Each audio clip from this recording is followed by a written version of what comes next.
अगर किसी दूसरे देश से करोड़ों रुपए भारत में आए तो क्या भारत को ये जानना चाहिए कि पैसा कौन भेज रहा है, किसे भेज रहा है, किस काम के लिए भेज रहा है और उस पैसे का इस्तेमाल आखिर कहां हो रहा है? क्योंकि फॉरेन मनी से स्कूल भी बन सकता है, हॉस्पिटल भी चल सकता है, गरीबों की मदद भी हो सकती है।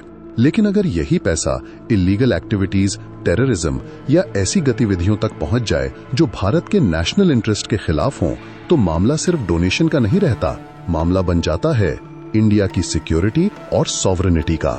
और इसी सवाल का जवाब देने के लिए भारत के पास है FCRA, foreign contribution regulation act. लेकिन FCRA आखिर है क्या? ये फॉरेन फंडिंग को रोकता है या उसे रेगुलेट करता है? और 2026 में इसके कानून में बदलाव की जरूरत क्यों महसूस की गई? आज हम ऐसे सवालों को समझने की कोशिश करेंगे। अगर विदेश से पैसा भारत में आ रहा है तो हमें ये जानना क्यों जरूरी है कि वो पैसा कौन भेज रहा है, किसे मिल रहा है और उसका इस्तेमाल कहां हो रहा है। इसी सवाल का जवाब हमें FCRA में मिलता है। तो आइए आसान भाषा में समझते हैं कि FCRA क्या है, ये क्यों जरूरी है और 2026 का अमेंडमेंट बिल क्या बदलना चाहता है। आप देख रहे हैं चौहान एक्सप्लेन्स। सबसे पहले समझते हैं फॉरेन कंट्रीब्यूशन होता क्या है। आसान भाषा में, जब कोई फॉरेन सोर्स भारत में किसी व्यक्ति, एसोसिएशन या ऑर्गेनाइजेशन को निर्धारित प्रकार का डोनेशन, करेंसी, सिक्योरिटी या अन्य कंट्रीब्यूशन देता है तो वो FCRA के तहत फॉरेन कंट्रीब्यूशन हो सकता है। कानून में फॉरेन सोर्स की परिभाषा भी दी गई है, जिसमें foreign governments, foreign companies, foreign trusts, societies और फॉरेन सिटीजन्स जैसी कैटेगरीज शामिल हैं। लेकिन यहाँ एक महत्वपूर्ण बात, हर फॉरेन पेमेंट FCRA कंट्रीब्यूशन नहीं होती। उदाहरण के लिए, ऑर्डिनरी बिजनेस ट्रांजैक्शन के तहत गुड्स या सर्विसेज की कीमत के रूप में मिली रकम अलग ट्रीटमेंट रखती है। इसलिए FCRA को समझने के लिए सिर्फ इतना याद रखें, फॉरेन सोर्स से आने वाला क्वालिफाइंग कंट्रीब्यूशन इक्वल्स FCRA के दायरे में आ सकता है। अब सबसे बड़ा मिसकंसेप्शन, क्या FCRA का मतलब है भारत में फॉरेन फंडिंग बंद? नहीं। FCRA का पूरा नाम है फॉरेन कंट्रीब्यूशन रेगुलेशन एक्ट 2010।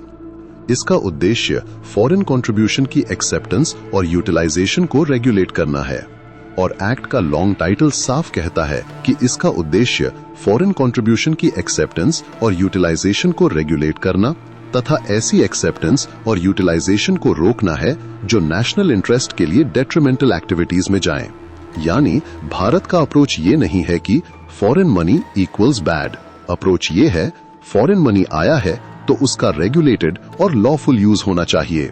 अब असली सवाल, एक देश फॉरेन फंडिंग को रेगुलेट क्यों करेगा? क्योंकि पैसा केवल पैसा नहीं होता। पैसा किसी ऑर्गेनाइजेशन की कैपेसिटी बढ़ाता है, किसी कैंपेन को सपोर्ट कर सकता है, किसी एक्टिविटी को सस्टेन कर सकता है और बड़े स्केल पर फंडिंग इन्फ्लुएंस पैदा कर सकती है। इसलिए एक सॉवरेन कंट्री ये जानना चाहती है कि एक्सटर्नल फाइनेंशियल सपोर्ट उसके डोमेस्टिक एनवायरनमेंट में किस तरह इस्तेमाल हो रहा है। यही कारण है कि गृह मंत्रालय FCRA रेगुलेशन को सॉवरेन डेमोक्रेटिक रिपब्लिक के वैल्यूज के अनुरूप फंक्शनिंग और नेशनल इंटरेस्ट के खिलाफ एक्टिविटीज को रोकने से जोड़ता है। अब ये केवल थ्योरेटिकल कंसर्न नहीं है। भारत की इन्वेस्टिगेटिंग एजेंसीज ने ऐसे केसेस इन्वेस्टिगेट किए हैं जहां फंडिंग और टेररिज्म, सेपरेटिज्म के बीच अलेज्ड लिंक्स सामने आए। उदाहरण के लिए, NIA के एक केस में आरोप था कि कुछ NGOs, ट्रस्ट्स और सोसाइटीज ने इंडिया और अब्रॉड से फंड्स कलेक्ट किए और उन फंड्स को हवाला तथा दूसरे चैनल्स के जरिए जम्मू एंड कश्मीर भेजा गया, जहां उन्हें टेररिस्ट और सेसेशनिस्ट एक्टिविटीज को सस्टेन करने के लिए इस्तेमाल किए जाने का आरोप था। एक दूसरे NIA केस में हिजबुल मुजाहिदीन से जुड़े टेरर फाइनेंसिंग और फॉरेन ओरिजिन फंड्स के आरोपों की जांच हुई। और 2019 के एक केस में निया ने आरोप लगाया कि फॉरेन और इल्लीगल चैनल से फंड्स जुटाकर पंजाब में सेपरेटिस्ट और टेररिस्ट एक्टिविटीज को सपोर्ट करने की कोशिश की गई। ध्यान रखिए, ये स्पेसिफिक इन्वेस्टिगेशन एलिगेशंस केसेस हैं। इसका मतलब ये नहीं कि फॉरेन फंडेड हर NGO या हर ऑर्गेनाइजेशन सस्पेक्ट है। लेकिन ये एग्जाम्पल्स एक बात जरूर दिखाते हैं, financial networks national security network से जुड़ सकते हैं। इसलिए फॉरेन कंट्रीब्यूशन को कंप्लीटली अनरेगुलेटेड छोड़ना रिस्की हो सकता है। इसीलिए FCRA सिर्फ NGOs की रजिस्ट्रेशन सिस्टम नहीं है, एक्ट कुछ कैटेगरीज को फॉरेन कंट्रीब्यूशन स्वीकार करने से ही प्रोहिबिट करता है। इसमें election candidates, political parties, legislators, जजेस और गवर्नमेंट सर्वेंट्स जैसी कैटेगरीज शामिल हैं। इसी तरह सर्टेन पॉलिटिकल नेचर ऑर्गेनाइजेशंस और specified news current affairs entities पर भी रेस्ट्रिक्शंस हैं। इसका अंडरलाइंग प्रिंसिपल साफ है। कुछ पोजीशंस और एक्टिविटीज ऐसी हैं जहां फॉरेन फाइनेंशियल इन्फ्लुएंस को अलाउ करना ज्यादा सेंसिटिव माना जाता है। अब मान लीजिए एक जेन्युइन ऑर्गेनाइजेशन है, वो education, health care, social welfare या किसी अन्य परमिटेड प्रोग्राम पर काम करती है और उसे फॉरेन कंट्रीब्यूशन चाहिए। तब ऑर्गेनाइजेशन को FCRA फ्रेमवर्क के तहत आना पड़ता है। सामान्यतः एलिजिबल ऑर्गेनाइजेशंस को रजिस्ट्रेशन सर्टिफिकेट की जरूरत होती है और कुछ केसेस में बिना रजिस्ट्रेशन वाले एंटिटीज स्पेसिफिक सोर्स और स्पेसिफिक पर्पस के लिए प्रायर परमिशन के रूट का इस्तेमाल कर सकते हैं। यानी फॉरेन कंट्रीब्यूशन रिसीव करना कोई इनफॉर्मल ट्रांजैक्शन नहीं है, इसके लिए लीगल गेटवे है। और सबसे इंपॉर्टेंट बात, FCRA कंप्लायंस केवल पैसा रिसीव करने तक सीमित नहीं है। कानून फॉरेन कंट्रीब्यूशन के यूटिलाइजेशन को भी रेगुलेट करता है। इसलिए ऑर्गेनाइजेशन को यह डेमोन्स्ट्रेट करना होता है कि कंट्रीब्यूशन कानून और उसके परमिटेड पर्पस के अनुसार इस्तेमाल हो रहा है।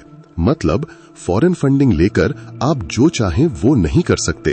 अब एक इम्पॉर्टेंट पॉइंट, FCRA 2026 में पैदा नहीं हुआ। फॉरेन कंट्रीब्यूशन रेगुलेशन का फ्रेमवर्क भारत में पहले भी था। FCRA 1976 के बाद FCRA 2010 आया, जो द 1 मई 2011 से लागू हुआ। इसके बाद भी इसमें अमेंडमेंट्स हुए और अब 2026 में एक नया अमेंडमेंट बिल सामने आया है। Foreign contribution regulation amendment bill 2026 को द 25 मार्च 2026 को लोकसभा में इंट्रोड्यूस किया गया। और इसका सबसे इंटरेस्टिंग हिस्सा है, अगर FCRA रजिस्ट्रेशन खत्म हो जाए तो फॉरेन फंडेड एसेट्स का क्या होगा। मान लीजिए किसी ऑर्गेनाइजेशन को FCRA के तहत फॉरेन कंट्रीब्यूशन मिला। उस कंट्रीब्यूशन से उसने एक हॉस्पिटल बनाया। कुछ साल बाद ऑर्गेनाइजेशन का FCRA सर्टिफिकेट कैंसिल हो गया या ऑर्गेनाइजेशन ने सरेंडर कर दिया या रिन्यूअल नहीं हुआ। अब सवाल है, उस फॉरेन कंट्रीब्यूशन और उससे बने एसेट का क्या होगा। यही वो गैप है जिसे 2026 बिल एड्रेस करने की कोशिश करता है। बिल एक डेजिग्नेटेड अथॉरिटी का फ्रेमवर्क प्रपोज करता है।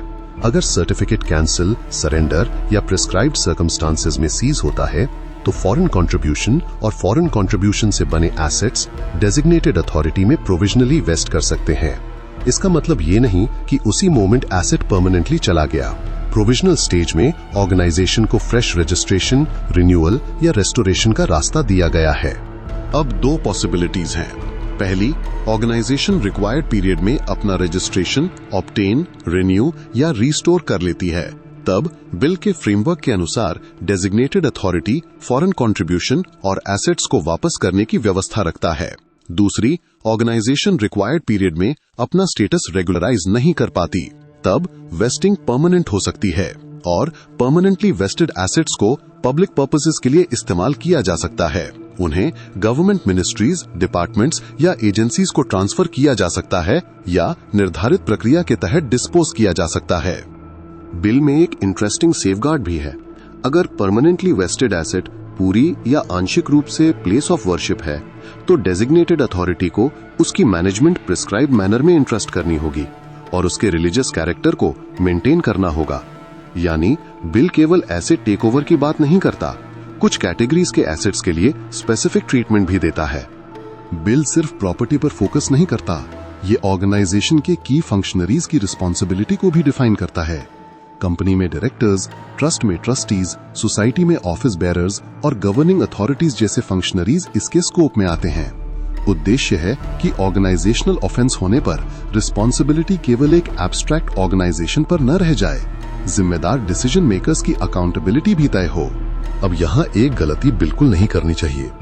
फॉरेन फंडिंग अपने आप में एंटी नेशनल नहीं है, एनजीओ होना एंटी नेशनल नहीं है और किसी प्रोटेस्ट को फॉरेन फंडेड कहना भी बिना एविडेंस के सही नहीं है।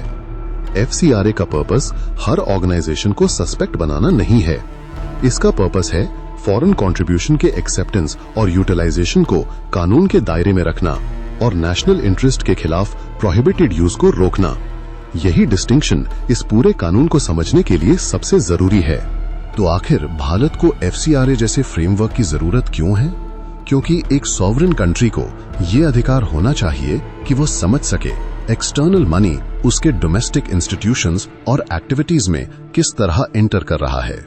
उसे ये सुनिश्चित करना होता है कि फॉरेन कंट्रीब्यूशन का इस्तेमाल लॉफुल पर्पस के लिए हो, और अगर फंडिंग इल्लीगल नेटवर्क्स या नेशनल सिक्योरिटी थ्रेट से जुड़ती है तो स्टेट के पास इंटरवेंशन और इन्वेस्टिगेशन के लिए लीगल फ्रेमवर्क मौजूद हो।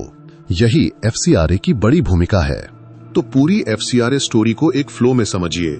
विदेश से कंट्रीब्यूशन आता है, एलिजिबल रेसिपिएंट को लीगल फ्रेमवर्क के तहत उसे रिसीव करना होता है, पैसा परमिटेड पर्पस में इस्तेमाल होना चाहिए, रिकॉर्ड्स और कंप्लायंस मेंटेन करने होते हैं, अगर सीरियस वायलेशन होता है तो कानून के तहत एक्शन हो सकता है।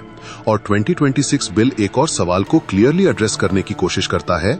FCRA सर्टिफिकेट खत्म होने के बाद फॉरेन कंट्रीब्यूशन और उससे बने एसेट्स का क्या होगा?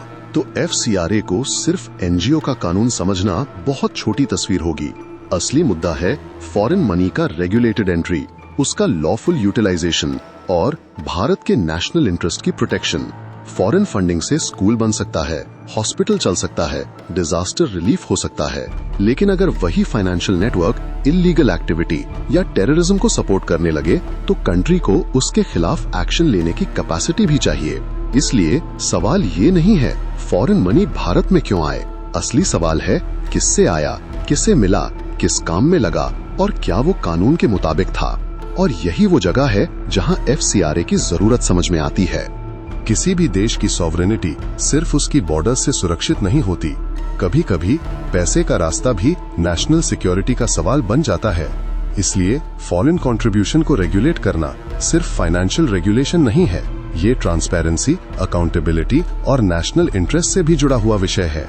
आज आपने समझा FCRA क्या है, फॉरेन फंडिंग को रेगुलेट करना क्यों जरूरी है और 2026 का अमेंडमेंट बिल एग्जिस्टिंग फ्रेमवर्क में क्या बदलाव प्रस्तावित करता है। आप देख रहे हैं द चौहान एक्सप्लेन्स, जहां हम किसी मुद्दे को सिर्फ सुनते नहीं, समझते हैं। जय हिंद, जय भारत।